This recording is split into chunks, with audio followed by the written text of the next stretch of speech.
7వ అధ్యాయము 20వ వచనం. ప్రసంగి గ్రంథం 7వ అధ్యాయము 20వ వచనం.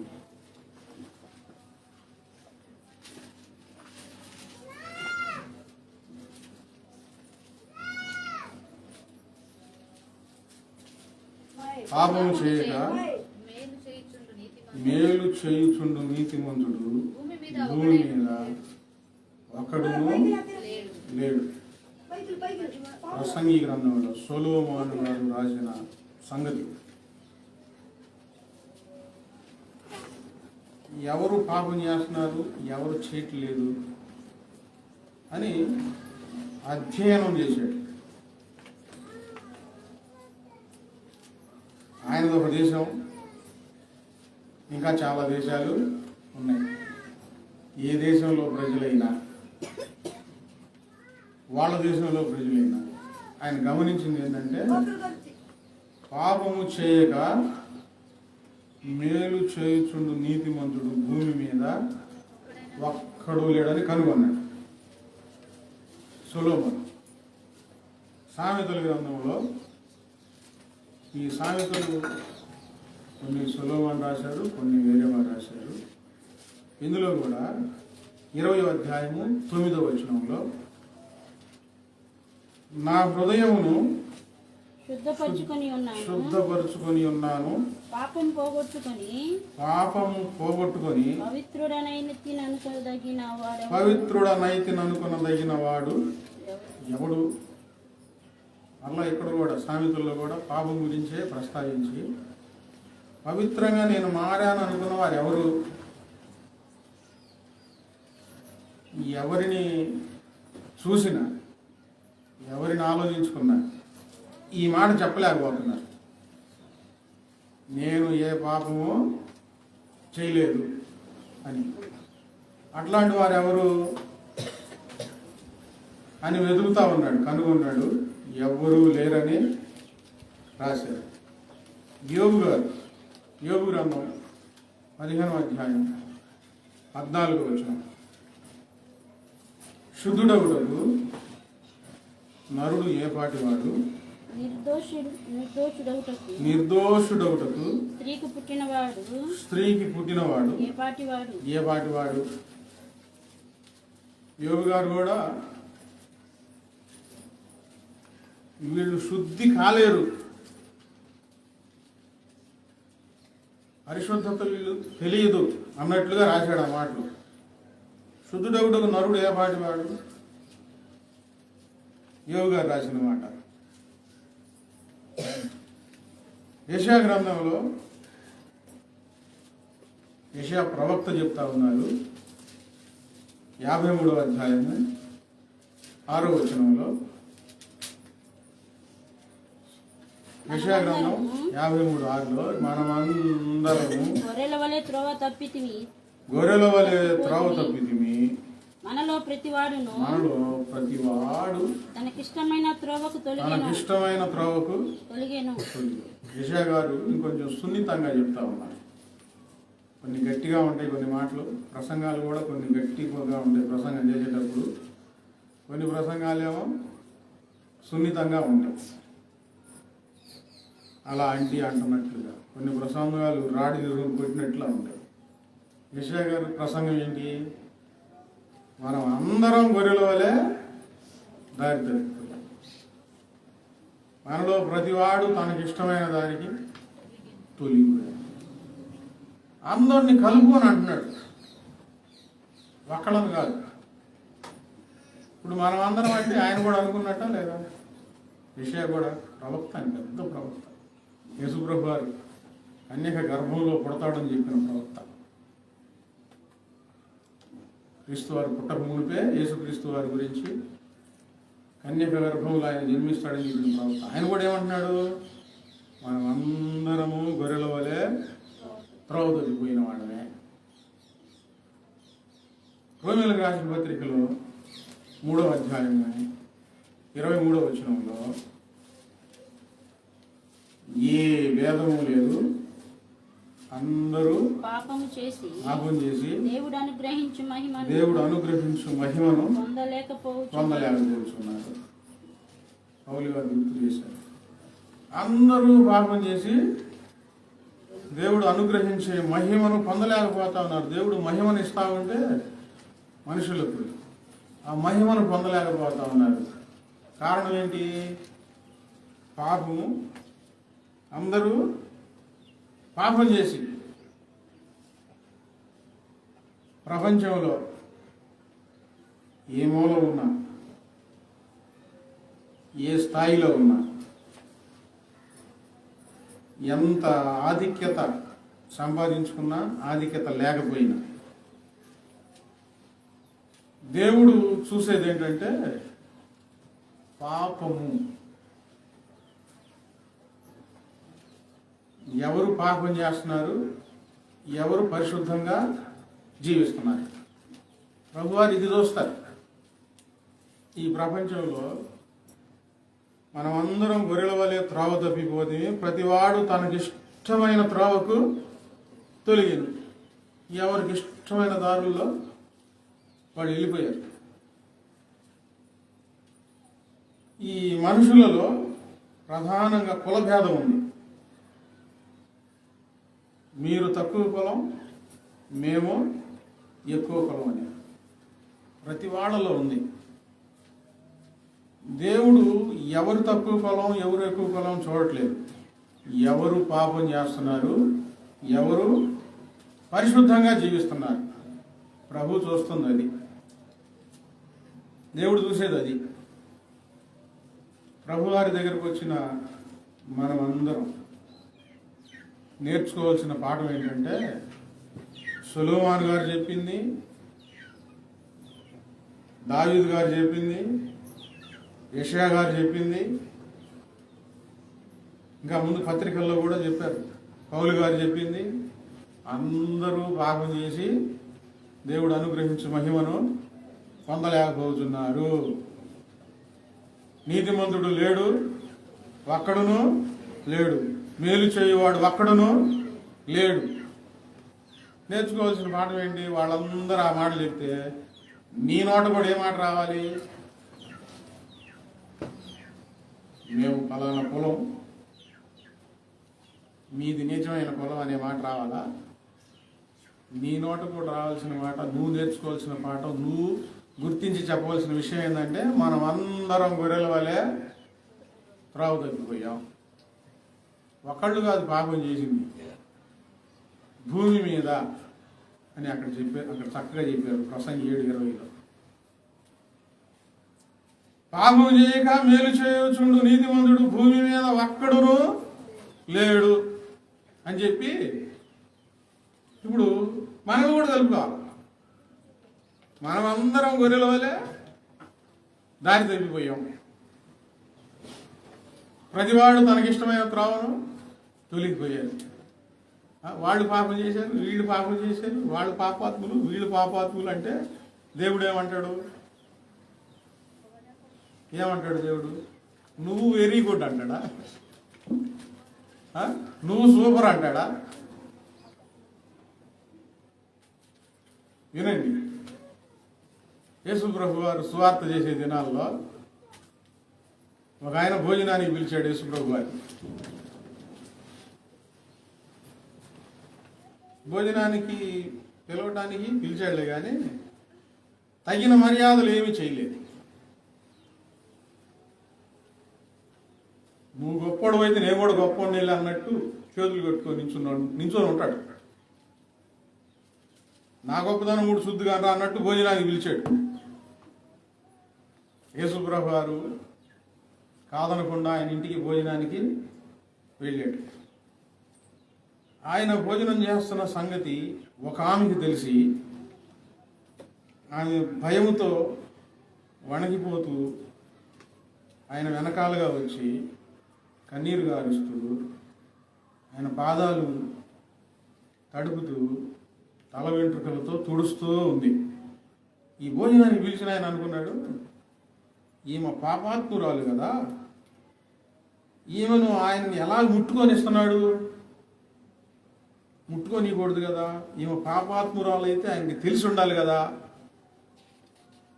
ఈయన గొప్పవాడు కదా, అందరికీ బోధలు చేస్తున్నాడు, అందరినీ స్వస్థపరుస్తూ ఉన్నాడు. ఆమె పాపాత్మురాల సంగతి ఆయనకు తెలిసి ఉండాలి కదా, ముట్టుకొని ఇస్తున్నాడు ఏంది. ఒకవేళ ఈ సంగతి ఆయనకు తెలియదేమో అని తనలో తాను అనుకుంటున్నాడు. ఆయన ఉద్దేశం ఏంటి? నేను మంచోడిని, ఆమె పాపాత్మురాలు అని మనసులో అనుకుంటున్నాడు, బయటికి చెప్పలా. ప్రభువారు హృదయాంతరంగములను ఎరిగిన దేవుడు ఆయన, అగ్ని జ్వాలల వంటి కన్నులు ఆయన. ఏం ఆలోచించుకుంటున్నావో, ఏమి నిర్ణయాలు తీసుకుంటున్నావో చాలా బాగా తెలిసిన దేవుడు మన ప్రభువారు. ఆయన అనుకుంటా ఉంటే ప్రభువారు ఉపమానం చెప్పారు. పిలిచి ఒక ఆయన చదవండి, లూకా సువార్త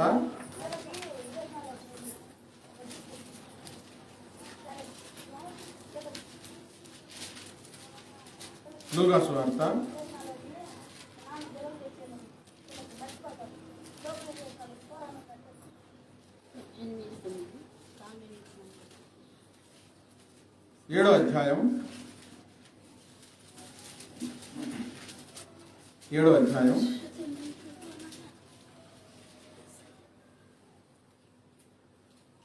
39వ వచనం నుంచి, ఈయన ప్రవక్త అయిన ఎడల తను ముట్టుకొనిన ఈ స్త్రీ ఎవతయో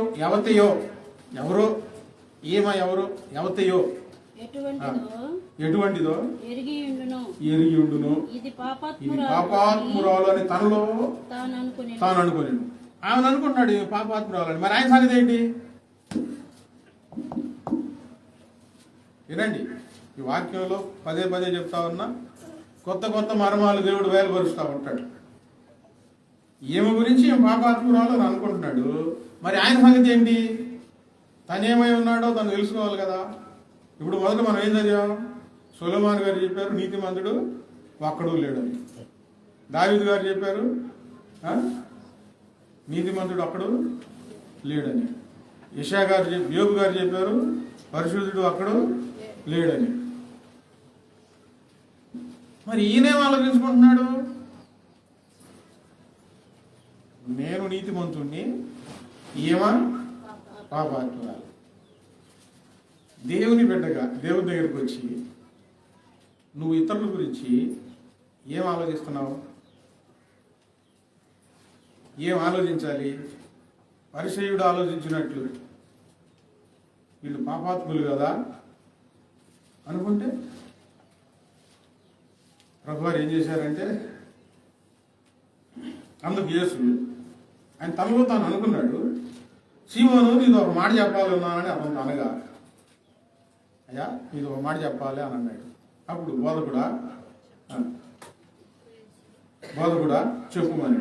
అప్పుడు యేసు, అప్పు ఇచ్చు ఒకనికి 2 రుణస్థులుండి వారి యొద్ద ఆ అప్పు తీర్చుటకు వారి యొద్ద ఏమీ లేకపోయింది కనుక అతడు వారిద్దరిని క్షమించాడు.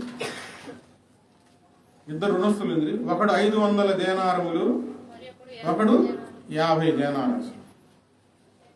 మనం అనుకున్నాం ఒకళ్ళు 500 రూపాయలు, ఒకళ్ళు 50 రూపాయలు, లేదు ఒకళ్ళు 5000, ఒకళ్ళు 50 రూపాయలు అనుకున్నాం. ఇద్దరిని క్షమించాడు. ఎవరు? అప్పించిన ఆయన. వారిలో ఎవడు అతన్ని ఎక్కువగా ప్రేమించునో చెప్పుమని అడిగాను. ఎందుకు అడుగుతున్నాడు ఆయనకు అర్థం కాలే. యేసుప్రభు వారి ఈయన మనసులో ఊహించుకున్న సంగతి యేసుప్రభు వారికి తెలిసిందని ఆయనకు అర్థం కాదు. ఎవరు ఎక్కువగా క్షమించునో చెప్పుమని అడిగారు. అందుకు సీమోను, అతడు ఎవరికి ఎక్కువగా క్షమించునో వాడే అని నాకు తోచుచున్నదని చెప్పగా ఆయన, నీవు సరిగా ఆలోచించావు అతనితో చెప్పి ఆ స్త్రీ వైపు తిరిగి సీమోనుతో ఇట్లా, ఈ స్త్రీని చూచుచున్నావే, నీ ఇంటిలోనికి రాగా నీవు నా పాదములకు నీళ్ళు లేదు, కానీ ఈమె తన కన్నీళ్లతో నా పాదాలు తడిపి తల వెంట్రుకలతో తుడిచెను. నీవు నన్ను ముద్దు పెట్టడం లేదులే కానీ నేను లోపలికి వచ్చినప్పటి నుండి ఈమె నా పాదములు ముద్దు పెట్టుకున్నట మానలేదు. నీవు నూనెతో నా తల అంటలేదులే కానీ ఈమె నా పాదములకు అత్తరు పూసాను. ఆమె విస్తారంగా ప్రేమించాను కనుక ఆమె యొక్క విస్తార పాపములు క్షమించబడినని నీతో చెప్పుచున్నాను. ఈయన అనుకున్నాడు, ఈయన ప్రవక్త అయితే ఈమె ఎవరో తెలుసుకోవాలని లోపల అనుకున్నాడు, బయటికి అనలేదు. ఆయనకు తెలిసిపోయింది. వెంటనే ఈ మాట చెప్పాడు, ఆమె విస్తారంగా నన్ను ప్రేమించింది కనుక విస్తారమైన పాపాలు క్షమించబడ్డాయి అని ఎందుకు చెప్పాడు? నీ పాపాల సంగతి ఏందని ప్రభు అడగలేదు. ఎందుకు? ఈయనకు అర్థమైపోయింది, నేను కూడా పాపాత్మున్నాయి కదా,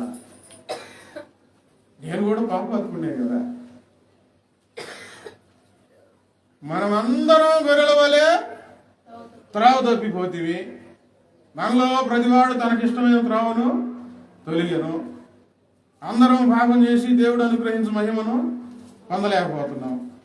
మళ్ళీ నేను బాగానే ఉన్నాను, వాళ్ళు తప్పులు చేస్తున్నారు, నేను చాలా నీతిమంతురాల్ని, నేను చాలా పరిశుద్ధురాల్ని అని నువ్వు అనుకుంటుంటే చిన్నదైనా పెద్దదైనా దేవుడు ఆయన ఏం చేస్తాడంటే నీ తప్పులు చూపిస్తాడండి. ఒకరి గురించి ఇలా తీవ్రంగా ఆలోచించుకుంటా ఉన్నప్పుడు నువ్వు తప్పు చేయలేదా? పరిసయ్యుడిని అడగలా. విస్తారంగా ఈమె ప్రేమించింది, ఈమె పాపాలు క్షమించబడ్డాయి. నువ్వు నన్ను ప్రేమించలేదు, ఇక ప్రేమించకపోతే పాపాలు క్షమించబడ్డాయి. అర్థం అదేగా? అందరం పాపులమే. అందరం పాపం చేసి దేవుడు అనుగ్రహించి మహిమను పొందలేకపోయాం. భక్తులైన వారు సహితం చెప్పిన మాట, మనమందరం పాపం చేసి దేవుడు అనుగ్రహించి మహిమను పొందలేకపోయాం. కీర్తనల గ్రంథం 143:2 చూడండి.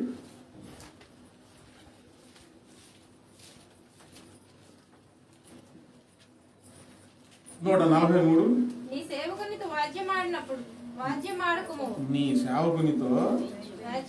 వాద్యమాడకుము, సజీవులలో ఒకడును నీ సన్నిధిని నీతిమంతుడుగా ఎంచబడడు. దేవుడు ఎప్పుడు వ్యాజ్యం ఆడతాడు? దేవుడు నీతో ఎప్పుడు వ్యాజ్యం ఆడతాడు? నాలో నేను మంచివాళ్ళని వాళ్ళు పాపులు అని నువ్వు ఎప్పుడైతే అనుకుంటావో అప్పుడు దేవుడు నీతో వ్యాజ్యం ఆడతాడు. ఏమని వ్యాజ్యం ఆడతాడు? నువ్వు తప్పు చేయలేదా అంటాడు. నీ తప్పులు నీకు తెలియలేదనుకో, ఇవన్నీ తప్పులు కాదా అని అడుగుతాడు ఖచ్చితంగా.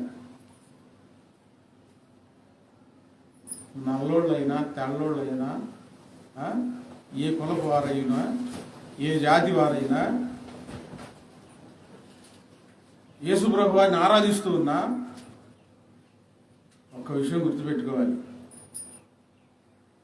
దేవుడు చూసేది ఏంటంటే పాపం ఉన్నదా లేదా. నువ్వేం ఆలోచిస్తున్నావు? నేను నీతిపరుణ్ణి, నేను నీతిమంతుణ్ణి, వాళ్ళు పాపాత్ములు, ఏంటి ఇట్లా చేస్తాడు అని ఆలోచించావనుకో, అప్పుడు దేవుడు నీకు ఏం ఆడతాడు?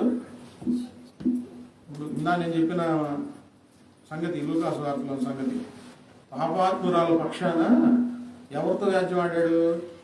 నేను నీతిమంతుణ్ణి, నేను మంచివాడిని అనుకున్నాడే, ఆయనతో వ్యాజ్యం ఆడాడు.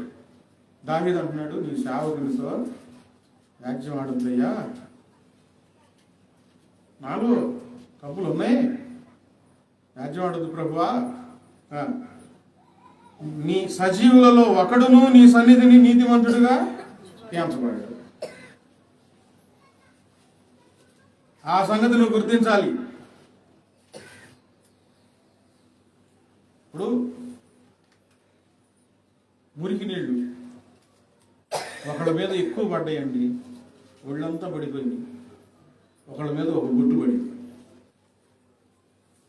ఒక బొట్టే పడింది ఒకళ్ళ మీద. ఏమైంది ఇది? ఒక బొట్టేగా ఏం కాదులే అనుకుంటారా? ఒళ్ళంతా పడినా మురికి నీళ్ళు కడుక్కోవాలి. ఒక బొట్టు పడినా కడుక్కోవాల్సిందే. ఒక్క బొట్టే అని అనుకుంటారా? చిన్న తప్పు అయినా తప్పే, పెద్ద తప్పు అయినా తప్పే. ఒకళ్ళు ఎక్కువ పాపం చేసి ఉండొచ్చు, ఒకళ్ళు తక్కువ పాపం చేసి ఉండొచ్చు. మనమందరం బలహీనులమే. ఎప్పుడు ఏ పాపంలో కూరుకొని పోతామో ఎవరికి తెలియదు. వాళ్ళు పాపం చేశారు, వాళ్ళు తప్పు చేస్తున్నారు, తప్పులు చేసి ప్రార్థనలకు వెళ్తున్నారు, ఇట్లా అనుకుంటా ఉంటే, ఇట్లా అనుకునే వాళ్ళతో దేవుడు వ్యాజ్యం ఆడతాడు. నువ్వు తప్పు చేయలేదా? నువ్వు పాపం చేయలేదా? ఈరోజు పాఠం ఏంటి? మన తప్పులు మనం చూసుకోవాలి, ఇతరులలో మంచి లక్షణాలు చూడాలి. ఎవరైనా పాపం చేస్తుంటే హెచ్చరించాలి. ఏమని? అలా చేయొద్దు, నష్టం జరిగింది, కీడు వచ్చింది, దేవుని ఉగ్రత వచ్చింది. ఇంతమట్టుకే ఛేదరించుకోకూడదు. నువ్వు ఛేదరించుకుంటున్నావంటే వాళ్ళకంటే నిన్ను నీవు హెచ్చించుకుంటున్నావు. ఇంకొక సంగతి బైబిల్ గ్రంథంలో, పరిసయ్యుడు సొంకరి ఇద్దరు మందిరానికి వచ్చారు. ఎక్కడికి? మందిరానికి వచ్చారు. పరిసయ్యుడు, ప్రభువా, ఈ సొంకరి వల్లే నేను పుట్టనందుకు నీ వందనాలయ్యా అంటాడు. మనిషి పుట్టుక బాల్యంలో ఎలా ఉంటుందో, యవ్వనంలో ఎలా ఉంటుందో, పెళ్ళైన తర్వాత ఎలా మారుతుందో ఎవ్వరికీ తెలియదండి. అది కులాన్ని బట్టి ఉండదు, పరిస్థితులను బట్టి మారుతుంది. అతని పరిస్థితులు అనుకూలించినాయి, చదువుకున్నాడు, వాక్యాలు చదువుకున్నాడు, దేవుని సేవలో ఉన్నాడు, అంతవరకు బాగానే ఉండొచ్చు కదా. ఈ సొంకరి వైపు చూసి ఈళ్ళలాగా పుట్టనందుకు ఆ మాట ఎందుకు? నేను వారానికి 2 సార్లు ఉపవాసం ఉంటున్నాను. ఎన్నిసార్లు? 2 సార్లు ఉపవాసం ఉంటున్నాను. ఎన్నిసార్లు చెప్పండి? ఎన్నిసార్లు? 2 సార్లు ఉపవాసం ఉంటున్నా. దశమ భాగం ఇస్తున్నాను అని తనను తాను హెచ్చించుకుంటా ప్రార్థన చేస్తున్నాడు. ఏం ఆలోచించాలి? ఆయన పాపి, నేను కూడా పాపినే. దేవుడు నన్ను కనికరించి ఈ స్థితిని ఇచ్చాడు, అతను కూడా కనికరించి అని ప్రార్థన చేస్తే దేవుడు సంతోషించేవాడు. వాక్యంలో రాయబడి ఉంది, పరిసయ్యుని కంటే ఈ సుంకరి ఏం ప్రార్థన చేశాడు? ఆయన వైపు చూడలే, ఈయన వైపు చూసుకున్నాడు, తన వైపు చూసుకున్నాడు. అయ్యో అని గుండెలు వాదుకొని, ప్రభువా నేను పాపాత్ముడయ్యా, నన్ను క్షమించయ్యా అని ప్రార్థన చేసుకుంటే, ఈ పరిసయ్యుని కంటే ఈ సుంకరి ఎక్కువ నీతిమంతునిగా మార్చబడి వెళ్ళాడంటాడు. తప్పులు జరుగుతూ ఉంటాయి. ఎవరిలో ఎప్పుడు ఏ తప్పులు జరుగుతాయో తెలియదు. ఒకళ్ళు చిన్న తప్పులు జరగవచ్చు, ఒకళ్ళు పెద్ద తప్పులు జరగవచ్చు. నిన్ను నీవు చూసుకో, హేళన చేయొద్దు, ప్రార్థన చేయి. ఎవరి కోసం?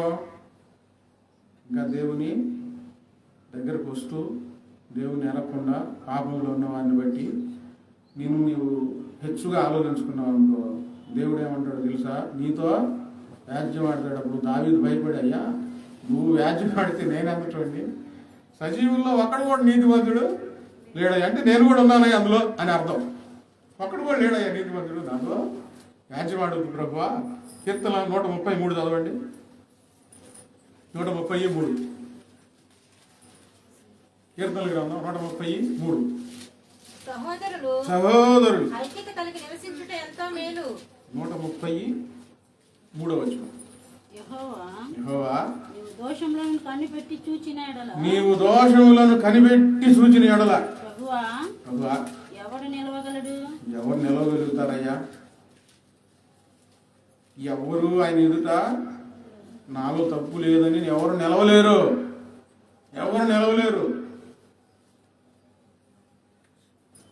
ఒక అమ్మాయి వ్యభిచారంలో ఉండేది, ప్రార్థనకు వెళ్తూనే. ఆ అమ్మాయిని వేరే పాస్టర్ గారి దగ్గరికి తీసుకెళ్ళాలి ప్రార్థన చేపిద్దాం. ఆడికి వెళ్ళగానే ఆ పాస్టర్ గారు, నువ్వు ఫలానా తప్పు చేస్తున్నావు, ఫలానా జీవితం నీకు ఉంది అని చెప్పడం మొదలు పెట్టగానే ఆ పాస్టర్ గారు ఎదుట ఉండకుండా ఈ అమ్మాయి పారిపోయింది అక్కడి నుంచి. అమ్మో, నేను ఇక్కడ ఉండలేదు. ఒక పాస్టర్ గారు ఎదుటే మనిషి తప్పులు దాచబడకపోతే దేవుని ఎదుట మనుషుల తప్పులు ఎలా దాచబడగలుగుతాయి? కనిపెట్టి ఆయన చూశాడు అనుకోండి, ఎన్ని దోషాలు, ఎన్ని పాపాలు. విషయం ఏంటంటే, కొంతమంది వారు మాట్లాడే మాటలు, వారు చేసే పనులు వాళ్ళకి ఇంపుగా ఉంటున్నాయి, కానీ అది పాపం అని అవగాహన కలగట్లేదండి.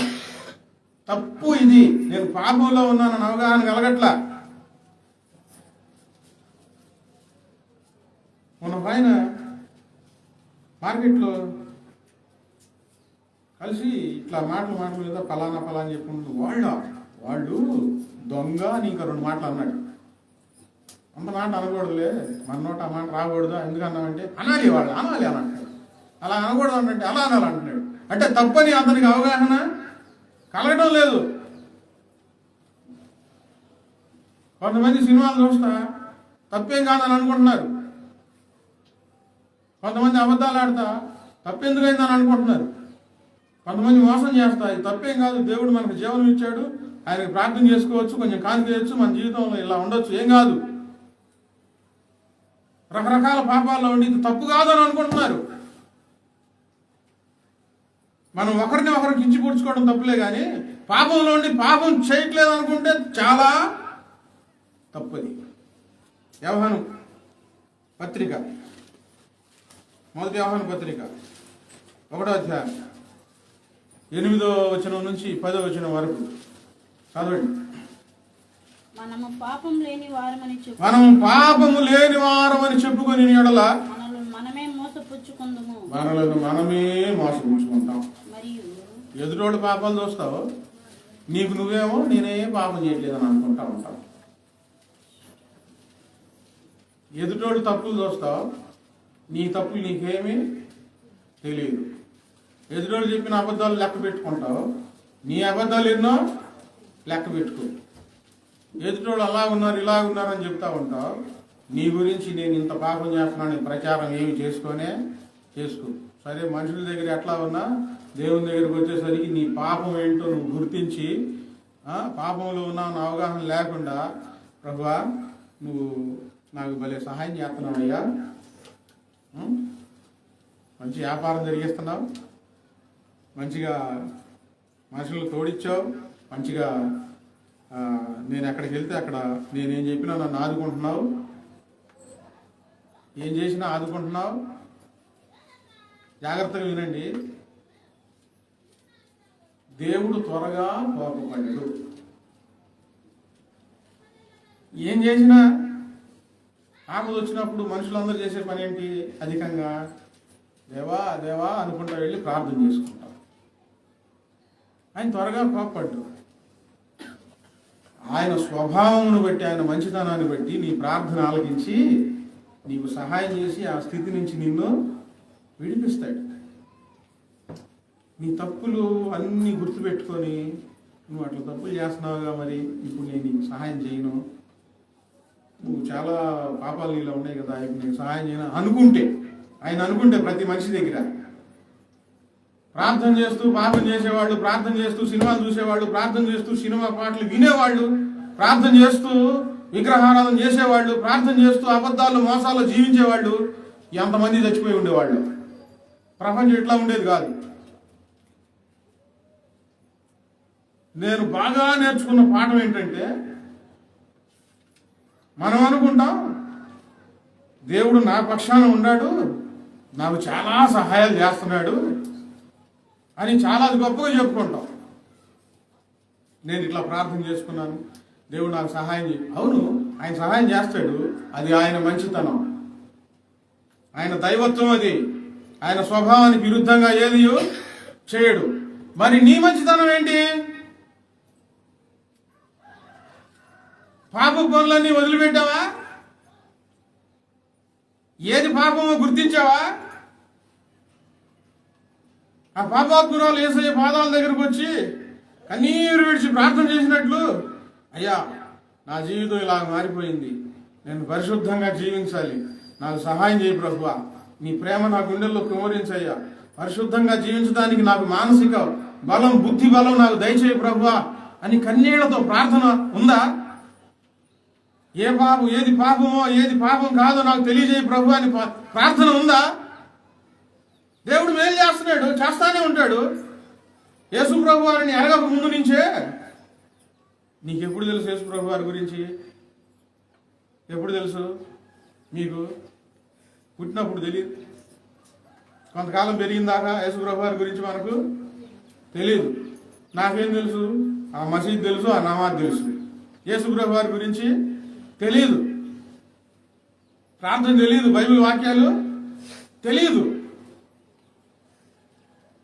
ఆయన అంటే ఏమిటో నీకు తెలియక ముందు నుంచే దేవుడు నీకు మేలు చేస్తా నిన్ను బ్రతికించి వచ్చాడండి. అప్పుడు ఎన్ని పాపాలు చేసావు, ఎన్ని తప్పులు చేసావు? నీకు తెలిసిన తప్పులు ఎన్ని, తెలియని తప్పులు ఉన్నా తెలిసిన తప్పులు ఎన్ని పాపాలు? మరి అప్పుడు కాపాడింది ఎవరు? అప్పుడు నువ్వు ప్రార్థన చేసుకున్నావా?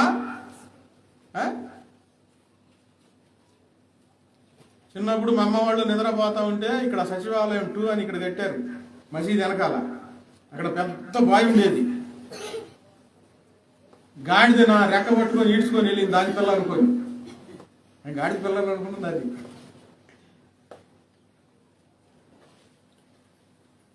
తీసుకెళ్ళి గట్టును పెట్టింది,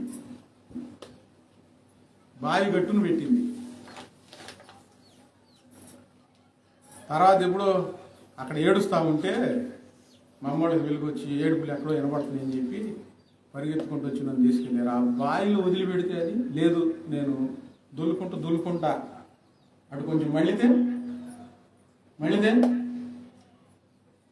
ఆ సంగతులన్నీ గుర్తు చేసుకుంటుంటే అప్పుడు నేను ప్రార్థన చేయలేదు. కానీ ఇప్పుడు యేసుప్రభు వారి గురించి తెలిసి ఆయన సృష్టికర్త, సమస్తమును చేసిన వాడు ఆయనే, మనందరిని పుట్టించింది ఆయనే, మనుషులకు జీవం ఇచ్చినది ఆయనే, ఈ పంచభూతాలను నడిపిస్తూ ఈ పంచభూతాల వలన కలిగే సమృద్ధిని మనకు అందిస్తున్నది యేసుప్రభు వారే. మరణపు తాళపు చెవులు యేసయ్య చేతిలో ఉన్నాయన్న సంగతి తెలిసి జ్ఞాపకం చేసుకొని, ప్రభువా నిన్ను గుర్తించక మునిపే నువ్వు నన్ను జాగ్రత్త చేసేవయ్యా, కాపాడావయ్యా. ఆయన స్వభావం అండి. ఆయన మంచితనంతో నీకు మేలు చేస్తా ఉన్నాడు అన్ని. నేను ప్రార్థన చేసుకుంటున్నాను, దేవుడు నాకు ఇన్ని సహాయం. మరి నువ్వు ఎంత మారావు?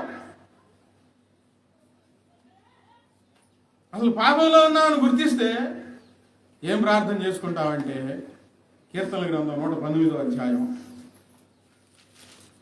కీర్తనల గ్రంథం 119వ అధ్యాయం 133వ వచనం.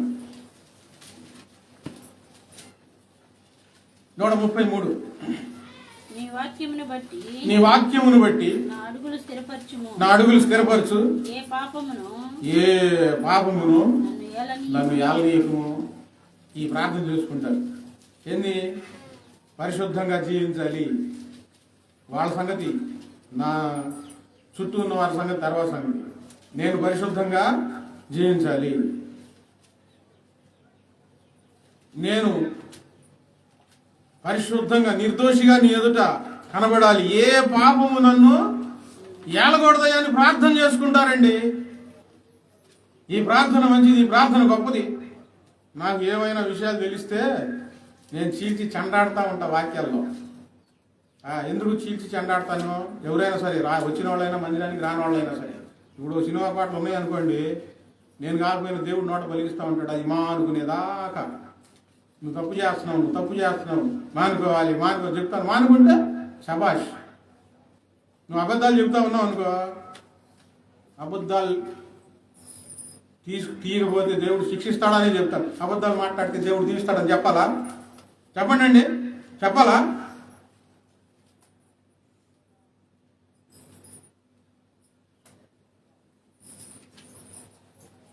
పాపులే, నేను పాపినే.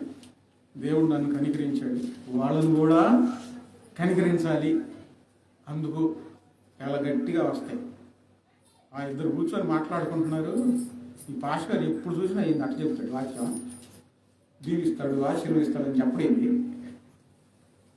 అవి బాగుంటాయి కదా. ఎప్పుడు దీవిస్తాడు దేవుడు? పాపం చేస్తున్నప్పుడు దీవిస్తాడా? అంతకాడికి అసలు ఈ ప్రత్యేకంగా ఈ ప్రార్థనలు ఎందుకు? పాపం చేస్తా ఉంటే దేవుడు కొంతకాలం ప్రేమిస్తాడు, అందులో నుంచి బయటికి రావాలని. చెప్పండి, దేనికి బయటికి రావాలని? ఆయన చేస్తున్న మేలులు గుర్తించి తెలియజేశానయ్యా, ఏ పాపం నన్ను ఏలయొద్దు ప్రభువా అని ప్రార్థన చేసుకుంటారని.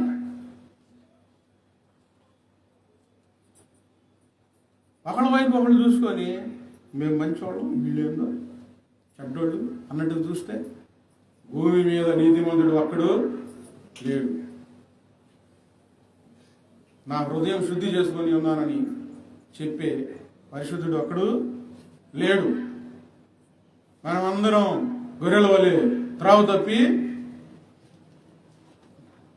తప్పిపోయాం. ప్రతివాడు తనకి ఇష్టమైన దానికి తొలగి ఉన్నారు. ఇంకా యాకోబు గారు, యాకోబు పత్రిక 3వ అధ్యాయం 2వ వచనం. యాకోబు పత్రిక 3వ అధ్యాయం. అనేక విషయములలో మనమందరం తప్పిపోతున్నాం. అంటే ఇప్పుడు మీరు అన్నాను అనుకోండి, నన్ను నేను ప్రత్యేకం చేసుకున్నాను. మనం అందరం అనుకున్నాం అనుకోండి, నన్ను కూడా కలుపుకున్నాం. ఒకళ్ళు ఒక విషయంలో తప్పిపోతే ఇంకొకళ్ళు ఇంకొక విషయంలో తప్పిపోతున్నారు. ఒకళ్ళు నిజం చెప్పగలుగుతున్నారు, ఒకళ్ళు అబద్ధాలకు అలవాటైపోయారు, నిజం చెప్పలేకపోతున్నారు. ఒకళ్ళు చెడు చూపులు చూస్తున్నారు, ఒకళ్ళేమో చెడు తలంపులు కలిగి ఉన్నారు. ఒక్కొక్కళ్ళ బలహీనతలు. ఆయన యాకోబు గారు అంటున్నారు, అనేక విషయాల్లో మనం అందరము తప్పిపోతున్నాం. తప్పిపోయిన వారి కొరకు ఏం చేయాలి? ప్రార్థన చేయాలి. తప్పిపోయిన వాళ్ళు ఏం చేయాలి? తప్పిపోయిన వాళ్ళ కోసం ఏమో బాగున్నాను అనుకున్న వాళ్ళు ప్రార్థన చేయాలి, చేదరించుకోకూడదు. ఎందుకు? మనలో కూడా ఎప్పుడు ఏదో పాపాలు జరుగుతాయి ఏమో. తాను నిలుచున్నానని తలంచుకున్నవాడు పడిపోకుండా జాగ్రత్తగా చూసుకోవాలని రాయబడి ఉంది కదా. తప్పిపోయిన వాళ్ళు ఏం చేయాలి?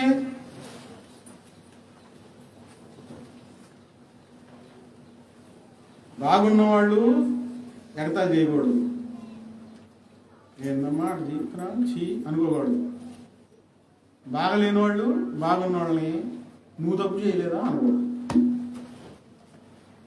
అర్థమైందా? మనం అందరం గొర్రెల వలె దారి తప్పిన వాడు. పశ్చాత్తాపం ఏంటి? ప్రభువా నన్ను కనికరించు, ఈ చీకటగల దొంగ నుంచి నన్ను లేవనెత్తు, నా తలంపులు చెడిపోతాయి అయ్యా, బాగు చేయ ప్రభువా అని ప్రాధేయపడాలి. బాగున్నాం అనుకున్నాడు, ప్రభువా ఈ బిడ్డను కాపాడయ్యా, నీ వైపుకు నడిపించయ్యా, శుద్ధి చేయి ప్రభువా అని ప్రార్థన చేయాలి. దావీదు కూడా ఒక విషయంలో తప్పిపోయాడండి. ఏ విషయంలో తప్పిపోయాడు? చదివినోళ్ళు చెప్పండి, ఆ సంగతి చదివినోళ్ళు తెలిసినోళ్ళు. ఏ విషయంలో తప్పిపోయాడు?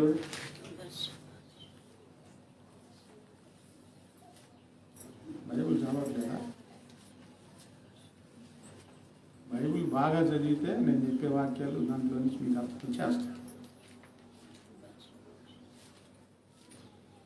చూపుల్లో తప్పిపోయాడు, వ్యభిచారంలో పడిపోయాడు. ఒక ఆయన అంటున్నాడు, అన్నా నేను బాప్టిజం తీసుకున్నానన్నా, చూపుల్లో పడిపోయానన్నా. చూసుకొని పడిపోయావన్నా. అంటున్నాడు. అందుకనే బయట లోకాన్ని చూడకూడదు. ఎవరిని చూడాలి?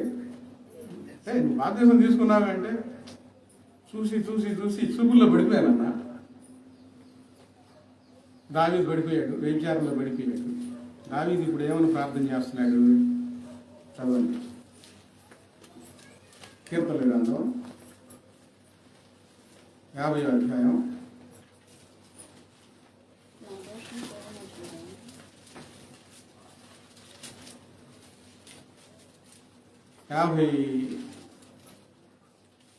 పోవనట్లుగా 51వ అధ్యాయం 5వ వచనం నుంచి చదివితే, నేను నేను పాపంలో పుట్టానయ్యా, పాపంలోనే నా తల్లి నన్ను గర్భం ధరించిందయ్యా. నీవు అంతరంగంలో సత్యం కోరుచున్నావు, అంతర్యమున నాకు జ్ఞానం తెలియజేదు. నేను పవిత్రుడ నగునట్లు హిసోపుతో నా పాపము పరిహరించు. ఆగండి, ఏమని ప్రార్థన చేస్తున్నాడు దేవుని దగ్గర? ఇక్కడ ఆ మాట రాలా, అందరి సంగతి రాలా. మనిషి పాపం చేయకుండా ఉంటారా గొప్ప? వాళ్ళందరూ పాపం చేశారుగా, నేను అట్టా పాపం చేశాలే అని అంటలా. పాపం చేశాను అని నేను పవిత్రునిగా మరలా నన్ను మార్చు ప్రభు. హిసోపుతో నా పాపము పరిహరించయ్యా. తప్పిపోయిన వాడు నేను పాపం చేస్తానని ఎవరికైనా అవగాహన కలిగితే నువ్వు తప్పు చేయట్లేదా ఏంది? అది పశ్చాత్తాపం కాదు. అదేంటి? మూర్ఖత్వం. దేవుడు కూడా సహించడు. తన పాపం కోసం నేను ఈ మురికిలో పడిపోయానయ్యా, హిస్సోపుతో నన్ను కడుగు ప్రభువా, హిమం కంటే తెల్లగా నన్ను కడుగయ్యా. ఈ ప్రార్థన చేసుకోవాలా?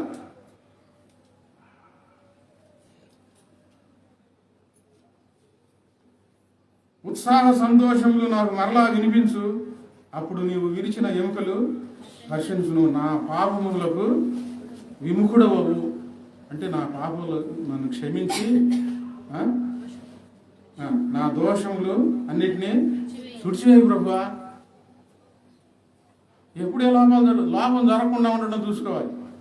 వాక్యం అవగాహన లేకుండా, దేవుని ప్రేమ అవగాహన లేకుండా, దేవుని ప్రేమ రుచి చూడకుండా పాపంలో పడిపోతే ఏం ప్రార్థన చేసుకోవాలంటే దావీదు గారు చేసుకున్న ప్రార్థన చేసుకోవాలి.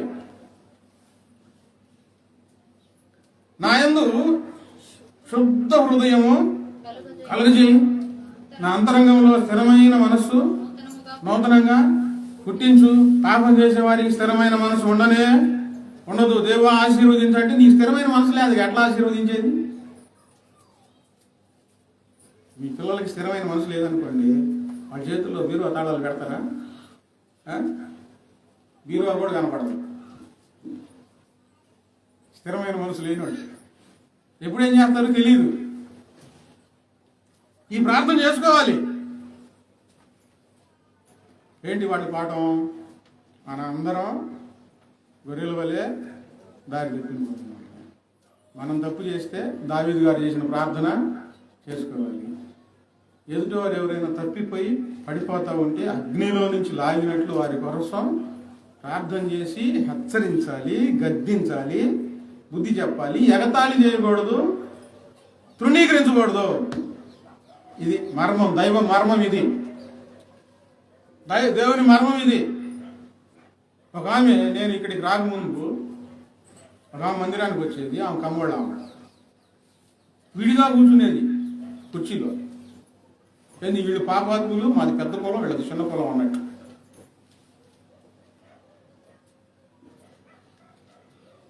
ప్రత్యేకత ఉండాలి.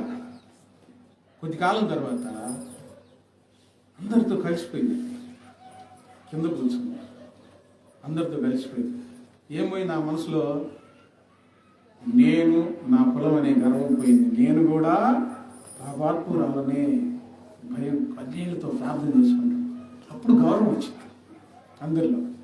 దేవుని పిల్లలారా, మనం దేవుని సంఘంలో ఉన్నాం, యేసయ్య సన్నిధానంలో ఉన్నాం, ఆయన పాదాల దగ్గర ఉన్నాం, ఆయన కనుచూపుల్లో ఉన్నాం.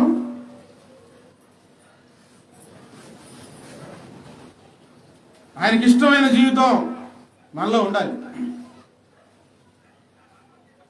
అనేక విషయాల్లో మనం అందరం తప్పిపోతానే ఉన్నాం. తప్పిపోకుండా చూసుకోవాలి. పరిశుద్ధంగా ఉండటానికి ప్రయత్నం చేయాలి. ఈ భూమి నిండా ఆధ్యాత్మిక దైవ చింతన కలిగిన వారందరూ గమనించినప్పుడు ఎవరు చూసినా పాపం చేస్తున్నారు, కానీ పరిశుద్ధంగా ఎవరు కనిపించరు. అందుకని యేసుప్రభు గారు ఈ మనుషులను అలాగే విడిచిపెట్టకుండా ఈ శరీరాన్ని ధరించుకొని కన్యక గర్భంలో ఈ భూమి మీద జన్మించారు. ఎందుకు ఆయన జన్మించారంటే మనందరి కోసం. దేవునికి స్తోత్రం. మనందరి కోసం అంటే ప్రపంచంలో ఉన్న మానవులందరి కొరకు. నీతిమంతుడు లేడు, ఒక్కడు లేడు. అందరూ పాపం చేసి దేవుడు అనుగ్రహించు మహిమను పొందలేకపోతా ఉంటే ఈ పాపాన్ని తీసివేయడం కోసం యేసుప్రభు వారు ఈ లోకానికి వచ్చారు. వాళ్ళు పాపాత్ములు, మేము మంచివాళ్ళం అనుకోవడానికి లేదు. మనం అందరం పాపం చేసి దేవుడు అనుగ్రహించు మహిమను పొందలేకపోతా ఉన్నాం. కొంతమందికి మంచి హోదాలు ఉంటాయి, కొంతమందికి చిన్న హోదాలు ఉంటాయి. ఈ మంచి హోదా ఉన్నవాళ్ళు చిన్నవాళ్ళని చిన్న చూపులే చూస్తూ ఉంటారు. కానీ దేవుడు ఏం చూస్తాడు తెలుసా? ఈ మంచి హోదాలో ఉన్న వాళ్ళకి ఎంత పాపం ఉంది, చిన్న హోదాలో ఉన్న వాళ్ళకి ఎంత పాపం ఉంది, ఇది చూస్తాడండి. అందుకే ఆయన పేదవాడిగానే జన్మించాడు. మనలో మన హోదాలు సంపాదించుకోవడం కాదు, ఆస్తులు సంపాదించుకోవడం కాదు, దేవుని దగ్గర ఒక స్థానాన్ని సంపాదించుకోవాలి. ఆ స్థానం ఎలా వచ్చింది? యేసుప్రభు వారు ఈ లోకానికి వచ్చి 33.5 సంవత్సరాలు బ్రతికి మనందరి పాపములు ఆయన భుజముల మీద వేసుకొని మనందరి శిక్షను, మనకు రావాల్సిన శిక్ష అంతా ఆయన భరించాడు. ఆయన కంటే ముందుగా పుట్టి చనిపోయిన వారి కోసం, ఆయన తర్వాత పుట్టి చనిపోబోయే వారి కోసం. ఇక్కడ కులం మతం అనేది ఏమి లేదు. పాపం ఉంది, అందరికీ పాపం ఉంది. ఈ పాపం తీసివేయడం ఎవరి వల్ల కాలేదు. భగవద్గీతలో శ్లోకంలో మొన్న ఒక సందేశం విన్నా దైవజనుడు చెప్తాడు. అర్జునుడు అంట శ్రీకృష్ణుడితో చెప్పిన మాట, బావా నేను సుఖభోగాలు అనుభవించాలని వెతకని దారంటూ ఏది లేదు. వెతికి వెతికి వెతికి వెతికి ఈ సుఖభోగాలు అనుభవించుకుంటూ వెళ్ళేసరికి చివరి నరకం కనబడింది బావా అని చెప్పాడు. భగవద్గీతలో శ్లోకం. ఈ నరకం నుంచి తప్పించేవాడు ఎవరు? నాకు భయంగా ఉంది బావా. ఆ మాట రాసి పెట్టారు దాంట్లో. ఈ మనుషులందరూ దేవతలుగా పూజిస్తున్న వారందరూ మనుషులు, రాజులు పాప భయంతోనే బ్రతికారండి. పాపం గురించి భయపడ్డారు, నరకం గురించి భయపడ్డారు. ఎవరు పాపాన్ని తీయలేకపోయారు. ఈ మధ్య ఒక ఆయన ఎన్టీ రామారావు గుడి కట్టి ఆయనకి పూజ చేస్తామన్నట్టు. ఇప్పుడు ఆయన ఒకవేళ ఎన్టీ రామారావు గారు ఆయనకు ప్రత్యక్షమయ్యాడు అనుకోండి, నువ్వే దేవుడు అంటే ఎన్టీ రామారావు గారు ఏం చెప్తారు? నువ్వు దేవుడు అయ్యా, అందుకని నీకోసం గుడి కట్టానంటే ఆయన ఏం చెప్తారు? నేనే దేవుడు అని చెప్తారా? సరే వాడి సంతానం చెప్తారు, వాళ్ళ సంతానం చెప్తారా మా పెద్ద ఆయన దేవుడు అని చెప్తారా? మనిషిగా పుట్టిన ప్రతి వారు, పెద్దవారైనా చిన్నవారైనా పాపంలో పుట్టారు, పాపంలో పెరిగారు, పాపంలో చనిపోయారు. పాపాన్ని తీసే శక్తి వారికి ఎవరికి లేదు. ఒక్క యేసుప్రభు వారు ఒక్కడే పాపాలు క్షమించే దేవుడు. యేసుప్రభు వారు ఒక్కడే పాపాలు తీయగలిగిన శక్తిమంతుడు. యేసుప్రభు వారు ఒక్కడే పాపాలు క్షమించగలిగిన కనికరా పూర్ణుడు ఆయన. మీ పాపం తీసివేయబడకపోతే పరిస్థితి ఏంటంటే చచ్చిపోయిన తర్వాత నరకానికి వెళ్తావు. ఆ నరకంలో యుగయుగాలు బాధపడాలి. అందుకని ప్రభువారు ఆయన చేతులతో చేసుకున్నాడు కనుక ఆయన దిగి వచ్చి మన పాపములన్నిటిని ఆయన భరించి మన శిక్షను తీసివేసేసి ఎవరు ఈ సంగతి నమ్ముతారో వారిని పరలోక రాజ్యం తీసుకొని వెళ్ళడానికి ఆయన ఇష్టపడ్డాడు. వాళ్ళు నీతిమంతులుగా మార్చబడ్డారండి. ఇంతకుముందు ప్రభువారు రాకముందు ఈ వాక్యాల్లో చదివిన సందర్భాలన్నీ సామెతల గ్రంథంలో నా హృదయం 29లో నా హృదయం శుద్ధిపరచుకొని ఉన్నాను, పాపం పోగొట్టుకొని పవిత్రుడు నైతునన్ను అనుకొనదగిన వాడు ఎవడు అని అప్పుడు ఆయన ప్రశ్న వేసుకున్నారు. ఇప్పుడు నేను చెప్తా ఉన్నాను, ఈ కాలంలో ప్రభువారు మనకు అనుగ్రహించిన రక్షణను మనం పొందుకొని మన పాపాలు కడిగి వేసుకొని ఇప్పుడు నేను శుద్ధి చేయబడ్డాను, ఇప్పుడు ఆయన రక్తంలో నేను నీతిమంతునిగా మార్చబడ్డాను అని చెప్పగలిగే శక్తి, సామర్థ్యం, అర్హత దేవుడు మనకి ఇచ్చాడు. ఏం చెప్పుకోవాలి ఇప్పుడు మనం ప్రభువుని నమ్మి? దేవుని ద్వారా, యేసయ్య ద్వారా నేను నీతిమంతునిగా మార్చబడ్డా, ఈ మాట చెప్పుకోవాలి. యేసయ్య దగ్గరికి వెళ్ళి పాపం చేస్తున్నానంటే, యేసయ్య దగ్గరికి వెళ్ళి పాపం చేస్తున్నానంటే 1 యోహాను పత్రిక 1వ అధ్యాయం 6వ వచనంలో చదవండి. 1 యోహాను పత్రిక 1వ అధ్యాయం 6వ వచనం. ఆయనతో సహవాసం గలవారమని చెప్పుకొని చీకటిలో నడిచిన ఎడల అంటే పాపంలో నడిచిన ఎడల. ప్రార్థనకి వెళ్తున్నాను, బాప్తిసం తీసుకున్నాను, నాకు దేవునితో సంబంధం ఉందని చెప్పుకొని నువ్వు పాపంతో సంబంధంలో జీవిస్తే ఒకప్పుడు యేసుక్రీస్తు వారి రక్తం ఈ భూమి మీద లేదు, యేసుక్రీస్తు వారి రక్షణ భాగ్యం ఈ భూమి మీద లేదు. నీతిమంతుడు ఎవడని వెతికారు, అందరూ పాపాత్ములే అని అనుకున్నారు. యేసు ప్రభు వారు మనకు ఈ మాట చెప్పుకునే ధన్యతనిచ్చారు. నేను యేసయ్య రక్తంలో కడగబడి నా హృదయాన్ని శుద్ధి చేసుకున్నాననే భాగ్యం మనకి ఇచ్చారు. ఈ భాగ్యం పోగొట్టుకుంటే ఎంత హీనతండి, ఎంత దౌర్భాగ్యం. ఆయన ప్రేమ ఎంత గొప్పది. పరలోకం విడిచి ఈ లోకానికి వచ్చి నిన్ను రక్షించిన ఆయన వంటి వారు ఎవ్వరూ లేనే లేరు. ఆయన ద్వారా, యేసుక్రీస్తు వారి ద్వారా మనం నీతిమంతులుగా మార్చబడుతున్నాం, పరిశుద్ధులంగా మార్చబడుతున్నాం, మన హృదయం శుద్ధి చేయబడుతుంది. ఎంత భాగ్యం అది. జీవితంలో వేల కోట్లు సంపద ఉన్నా, ప్రపంచాన్ని నోరు మూపించే జ్ఞానం ఉన్నా, నీతిమంతునిగా మారకపోతే నీకున్నవన్నీ సున్నా. పరిశుద్ధంగా మారకపోతే ఒక అవకాశం దొరికింది.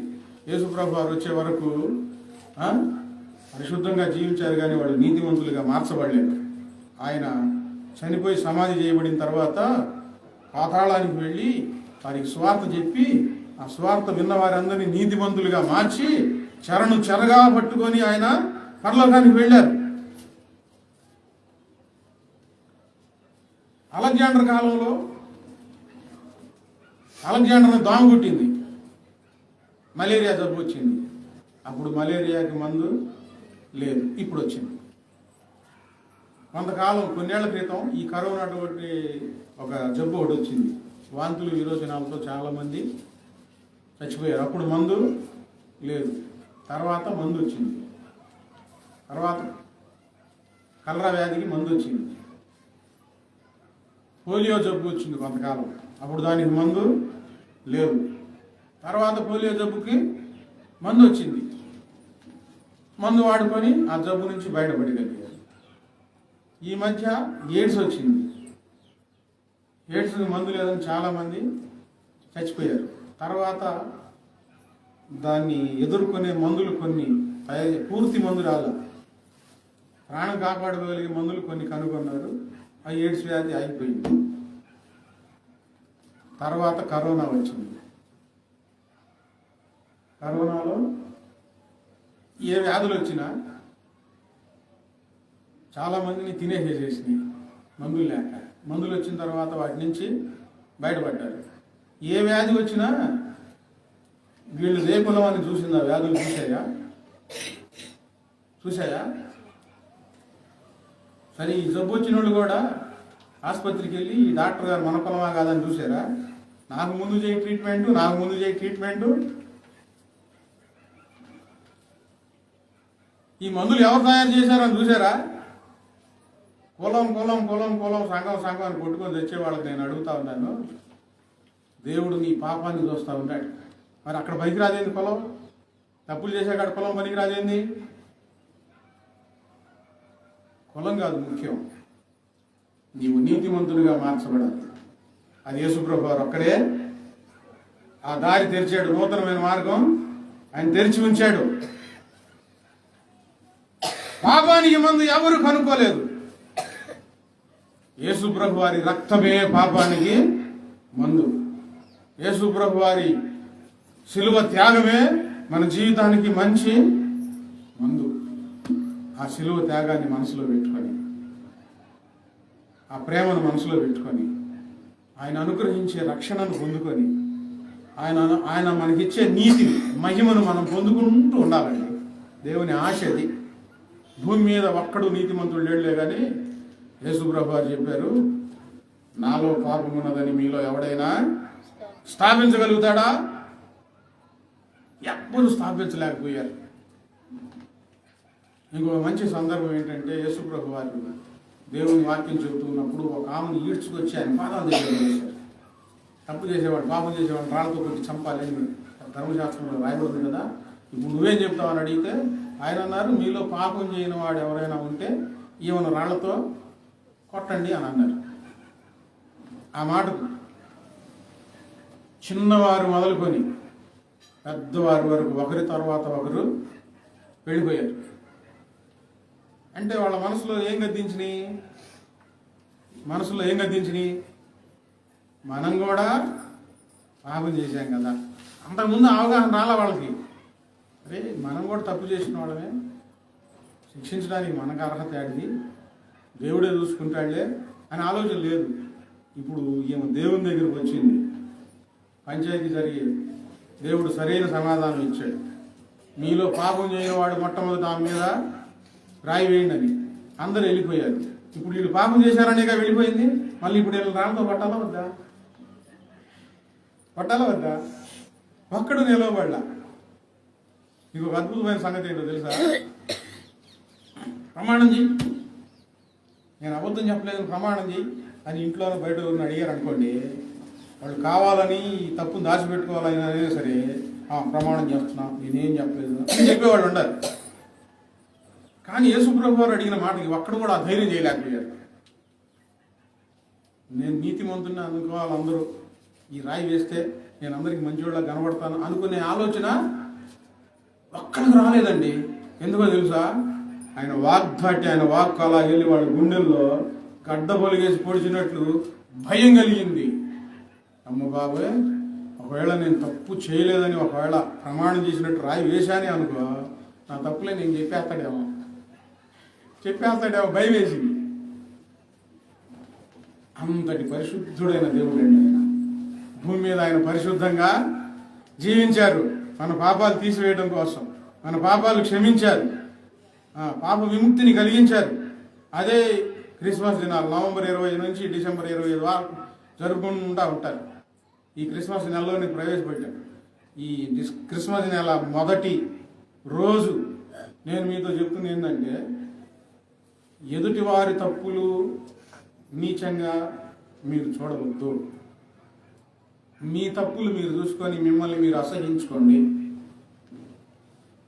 ఎదుటివారి తప్పుల నుంచి, పాపాల నుంచి బయటపడాలని ప్రార్థన చేయండి.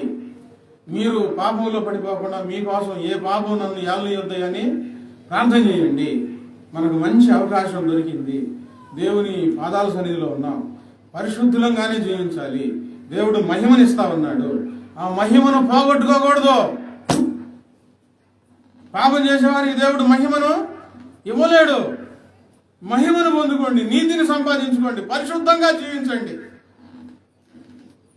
ఇప్పుడు ఆయన మీ హృదయంలో జీవిస్తాడు. చాలామంది చేసే తప్పు ఏంటంటే, యేసుప్రభు వారిని పిలిచి బయట నిలబెట్టి తలుపులేసి వీళ్ళు లోపలికి వెళ్ళి ఆరాధన చేస్తా ఉంటారు. స్తోత్రం ప్రభువా, వందనాలయ్యా అని. యేసుప్రభు వారు ఎక్కడున్నాడు? బయట ఉన్నాడు. ఎందుకు బయట పెట్టారు? యేసుప్రభు వారిని బయట ఎందుకు పెట్టారు? ఆయన వస్తే ఈ తప్పులన్నీ చెప్తాడు కదా, అవి ఉండకూడదు ఇవి ఉండకూడదు అని చెప్తాడు కదా. వీళ్ళు ప్రభు నిన్నే ఆరాధిస్తున్న వాళ్ళే ఏమనుకోగాక, లోపల ఉన్నా బయట ఉన్నా నిన్ను బయట పెట్టినా మా ఆరాధన మీకే కదా అని వీళ్ళు తప్పు చేస్తా ఆరాధన చేస్తున్నారు. పొరపాటు. హృదయంలోనికి ఆహ్వానించాలి, బయట కాదు. హృదయం బయట కాదు. చెప్పండి అక్కడ. యేసయ్య ఈ మధ్యాహ్న కాల సమయంలో ఈ 2024 సంవత్సరంలో ఈ డిసెంబర్ నెలలో మొదటి రోజున మీ ఇంటి బయట ఉన్నాడా, ఇంటి లోపల ఉన్నాడా?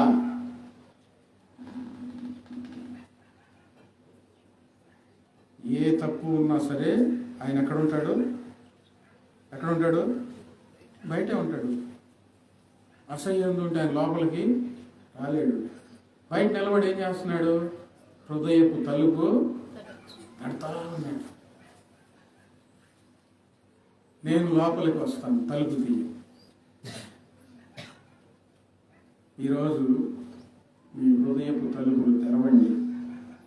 ప్రభువా, తెల్లగా నన్ను చేయయ్యా, శుద్ధునిగా నన్ను చేయి ప్రభువా, నా అంతరంగంలో నూతనమైన మనస్సు పుట్టించు ప్రభువా.